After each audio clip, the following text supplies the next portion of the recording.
Bueno, mi siguiente invitado es un recurrente aquí en la casa, el doctor Ramiro da Silva. Bienvenido a Next Noticias. Y antes de empezar, bueno, desearte ese feliz cumpleaños para el próximo 2 de enero. Buenos días.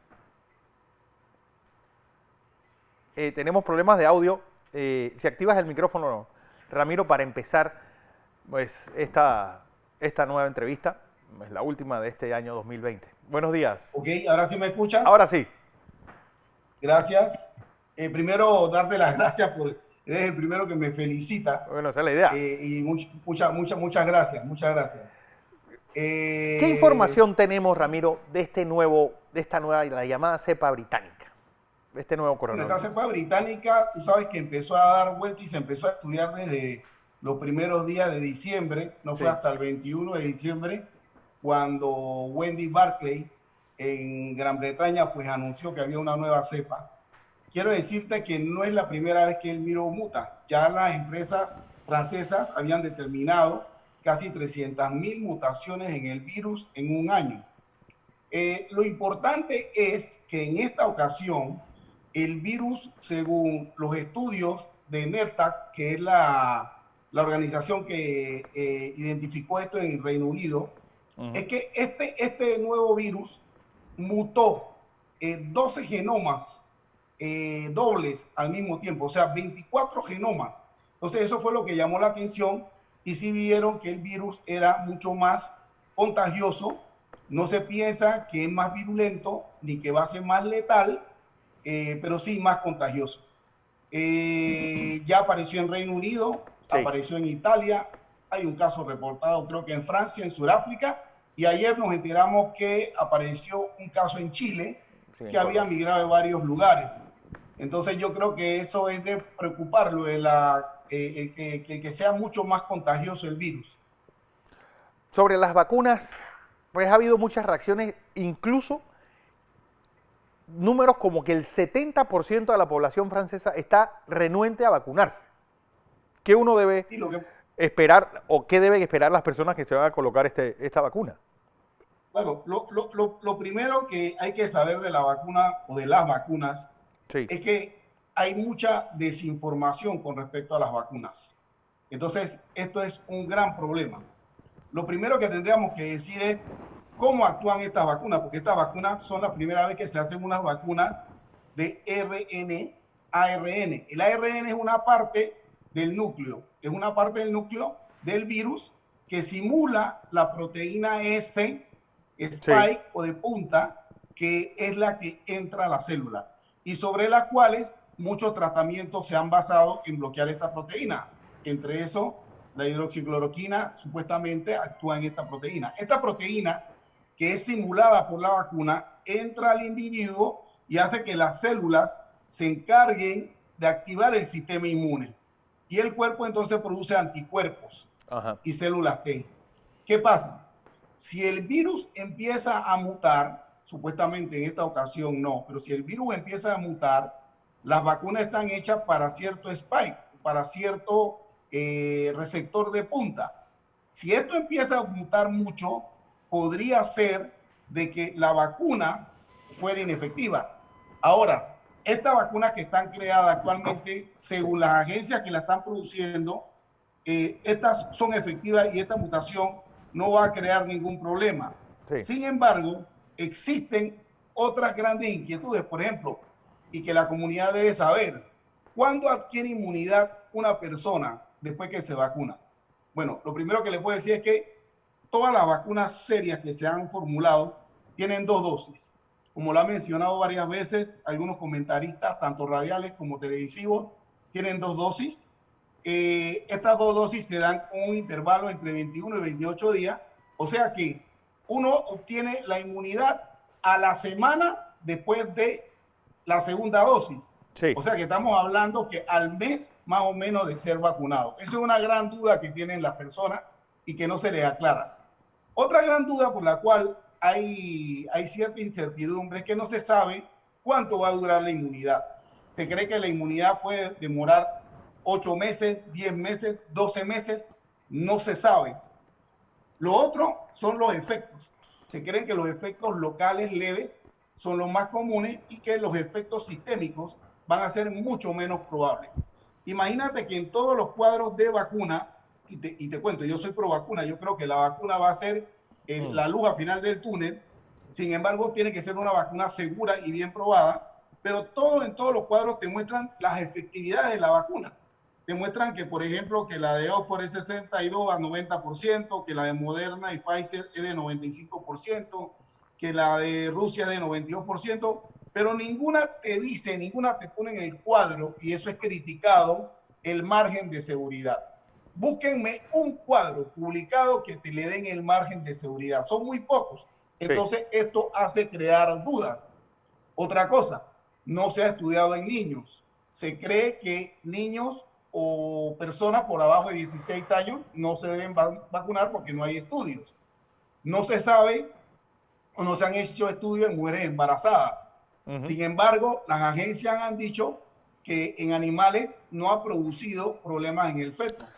Y se sabe que las mujeres embarazadas, pues la mayoría les da leve, pero a las que le da severo, tienen grandes problemas, tanto de mortalidad fetal como de parto prematuro y de otras complicaciones en el embarazo. O sea que en un futuro... Sí, ¿puede alguien, Ramiro, que le dio el COVID, debe vacunarse? Bueno, lo cierto es que una persona que le da el COVID debe vacunarse porque el COVID da cierta inmunidad. Sí. Mira, los casos leves dan muy poca inmunidad y los casos más severos dan mucha más inmunidad, tanto celular como humoral. Sin embargo, esta es una duda que quiero que quede clara. Las personas que han tenido COVID deben vacunarse. El ingeniero Orlando Guenarte mencionó algo que es la inmunidad de rebaño. ¿Ustedes saben cuánto sería la inmunidad de rebaño para el mundo? Serían 5.000 millones de habitantes, porque a mí de qué me vale que Estados Unidos tenga inmunidad de rebaño y el resto del mundo no. O de qué me vale que nosotros tengamos inmunidad de rebaño y esté llegando gente del exterior. Claro. Tenemos que hablar de inmunidad de rebaño, pero mundial. La inmunidad de rebaño mundial, estamos hablando de 5.000 a 5.500 millones de habitantes. Entonces esas son dudas que hay sobre la vacuna y que crean cierta incertidumbre. Tampoco yo veo, por ejemplo, aquí en Panamá ha habido cierta resistencia sobre algunas vacunas en fase 2 y otras que quisieron meter ahí en fase 1, porque yo no veo si hay vacunas en fase 3 y vacunas ya aprobadas, para que nosotros vamos a probar con una vacuna fase 2. Eso es verdad. Inclusive tengo entendido, no me consta, pero tengo entendido que hubo un lote de vacunas que se vencieron y tuvieron que buscar permisos para traer otro nuevo lote de vacunas. Nadie se quería vacunar y es lógico. Yo no me voy a poner una vacuna en fase 2 si yo pronto puede venir una vacuna en fase 3. Tus recomendaciones, porque vamos a entrar tal vez en las horas más oscuras de esta pandemia.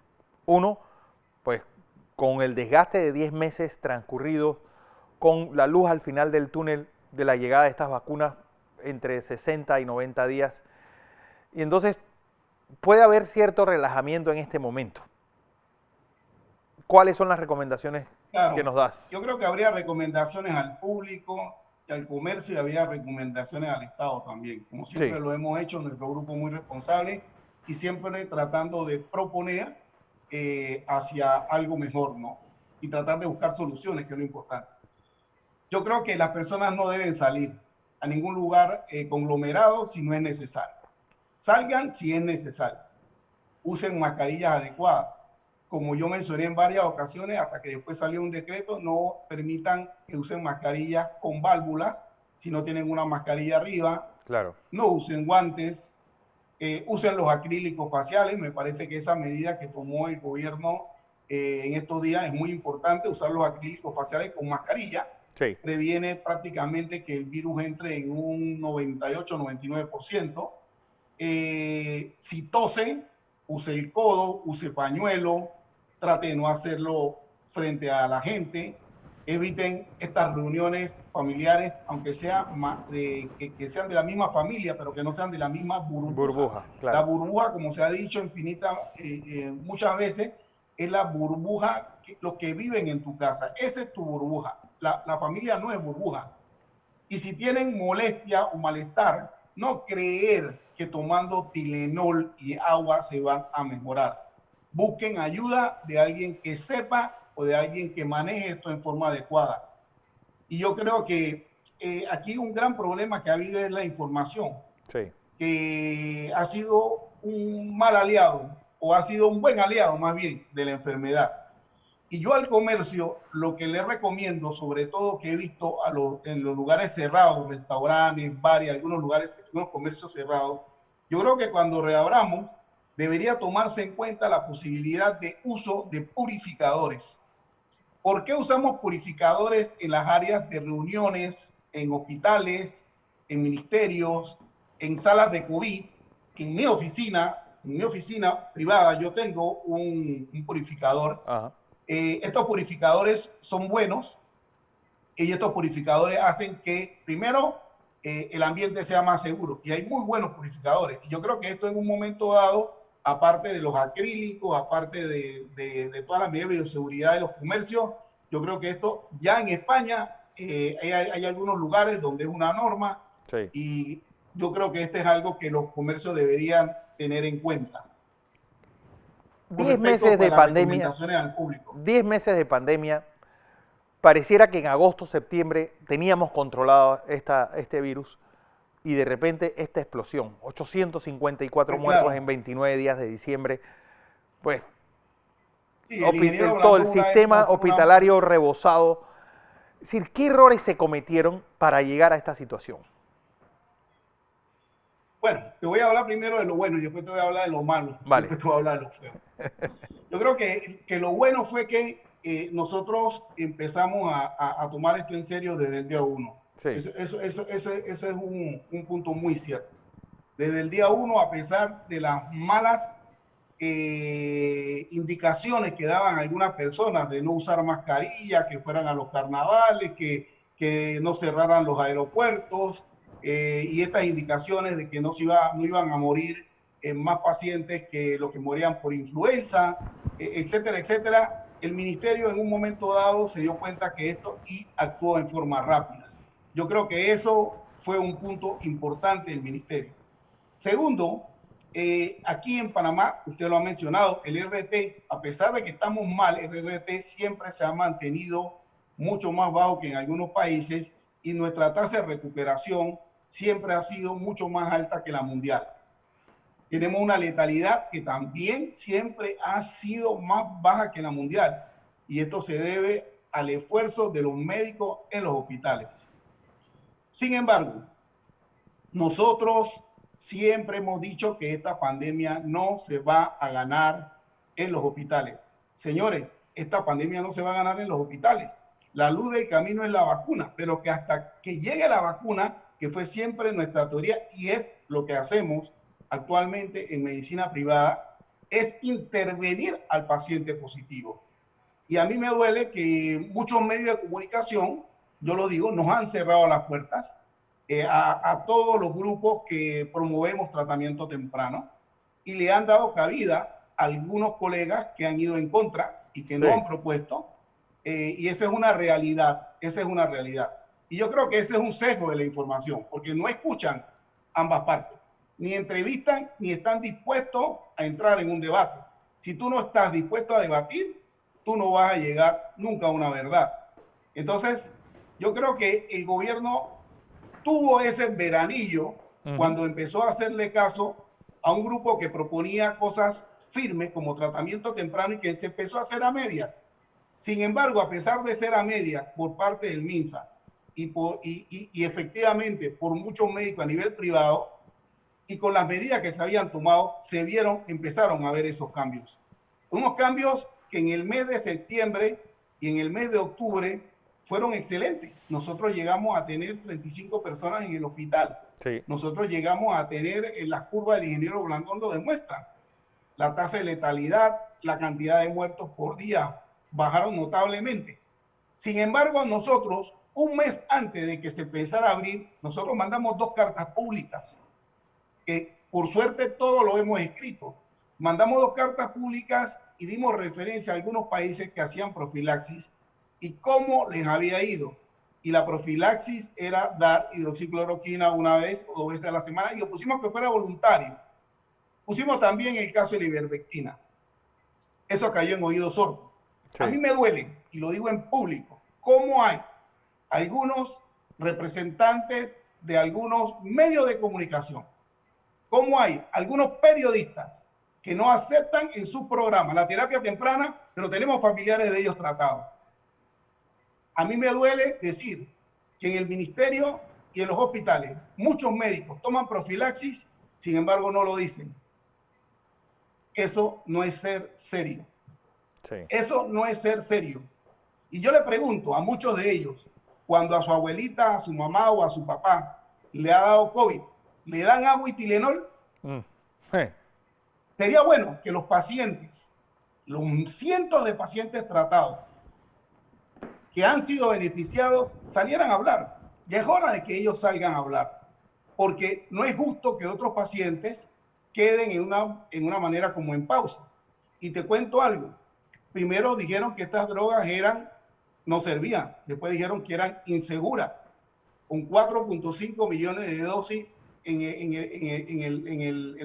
la República de Panamá, según estadísticas farmacéuticas.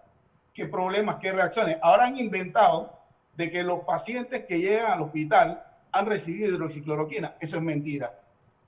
No hemos dado la tarea de preguntar y la mayoría de los pacientes que llegan al hospital no reciben tratamiento temprano. Los que han recibido tratamiento con hidroxicloroquina lo han recibido tarde. Por ejemplo, como yo, que yo tuve que mandar una paciente la semana pasada al hospital porque 2 veces la mandaron de un hospital para su casa con agua y Tylenol. Y empezó tarde. Entonces, estos son los grandes errores que nosotros le recomendamos al gobierno. La trazabilidad es importante. Aquí Panamá es el segundo país que más pruebas hace y eso es bueno, pero ¿ustedes creen que si hacemos pruebas nosotros no vamos a encontrar positivos? Sí. Obvio que vamos a encontrar positivos. Por eso es que los otros países de Latinoamérica no los tienen. Eso está bien.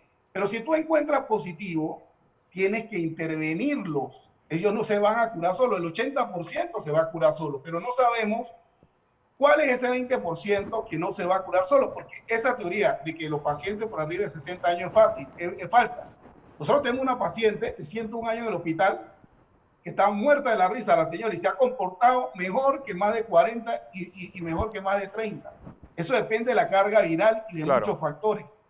Entonces, nosotros le decimos o le proponemos al gobierno que instaure el tratamiento temprano, porque instaurar el tratamiento temprano es que sea una cosa uniforme en toda la República, no a 3 o 4 gatos en ciertos lugares, porque los dan en forma inconsistente. Entonces, eso ha sido una falla, eso es lo malo. Ha sido inconsistente, no han tomado en cuenta la profilaxis, que muchos la hacen, y por otra parte, yo creo que también la información no baja al pueblo como debe ser. Hay una falta de información, hay una falta de efectividad y de información dirigida a la población. Habíamos hablado de la ivermectina. La pandemia, como te dije, no se gana en los hospitales, se gana en la casa y en las calles.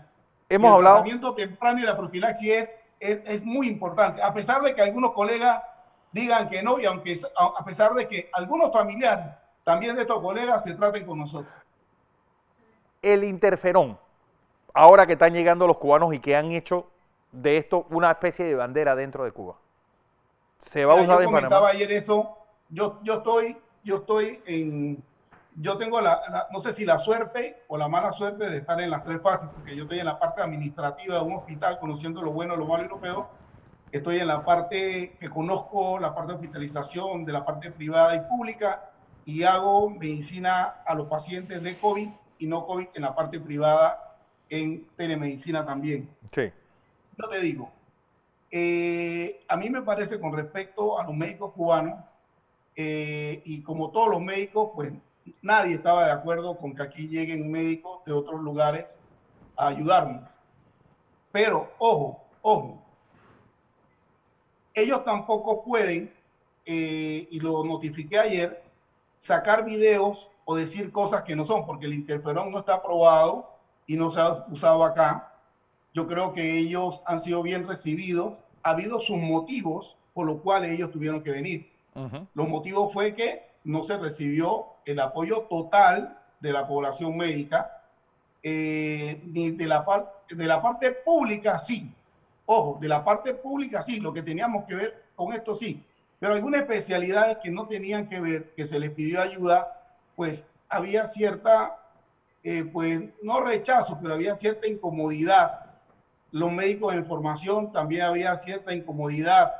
No es que no querían, pero había cierta incomodidad. Y llegó un momento en que se rebasó, pues, las medidas y el personal se fue agotando. Claro.